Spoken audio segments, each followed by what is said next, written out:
What's up, everyone? This is the Outre Approach. So today I'm going to be reviewing the album Vile by Cannibal Corpse. When I think of an album, any album at all, I can usually describe it with an adjective. Using one word to convey the overall feeling or vibe that the album gives off is a very simple and quick way to tell someone what the album sounds like. As an example, the Smashing Pumpkins album, Melancholy and the Infinite Sadness, I would describe as melancholic. The Jimi Hendrix album, Electric Ladyland, I would describe as electric, and it's not as common as you would think that the music on the album correlates with the album title, but like the two albums I just presented, it does happen. We could say the same has happened with this Cannibal Corpse record.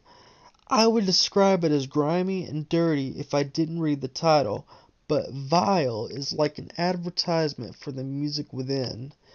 The definition from Merriam-Webster reads, morally despicable and abhorrent. The lyrics are filled with cannibalism, torture, self-mutilation, and being eaten alive by rats. The lyrics are written well and are as vile as you can get. Now let's move on. Chris Barnes left the band during the recording of Vile, and he stated his reason was because they ridiculed him, but he doesn't exactly say how that went down. So now he introduced Corpse Grinder. George Corpse Grinder Fisher left his old band Monstrosity to join Cannibal Corpse when Barnes quit. Looking back in 1995, fans' expectations were very high because The Bleeding was a huge success.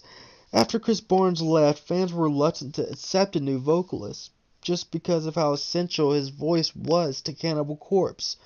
I'm sure they felt relief when they released that when George Corpse Grinder released that blood-curdling scream 1 second into the Vile album. With that said, Corpse Grinder joined the band in the middle of recording this record, and he did not yet develop his style for Cannibal Corpse's music. However, for someone that has just joined the band while recording a new record, Corpse Grinder did a pretty good job, especially with his high screams. It can be said that the band's recordings are continuing to sound better with time. My main problem with this album is that it doesn't by any means cross into new territory. Unlike the last album, we didn't see the band taking any chances with their music. The result is a mediocre record. Fans that were expecting a huge release to follow up The Bleeding were disappointed with an album that couldn't compare with that mind-blowing release just 2 years earlier. The guitar work on this album is equal parts fast and technical, but we don't see as many trills like we heard in The Bleeding, which is good because even though they really drove that album, they don't need to be overdone. And I think Alex's bass tone is a little bit weak on this album, but other than that, the production is pretty well.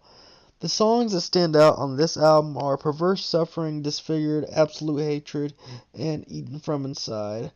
I give this album a 6.5 out of 10 within the metal genre.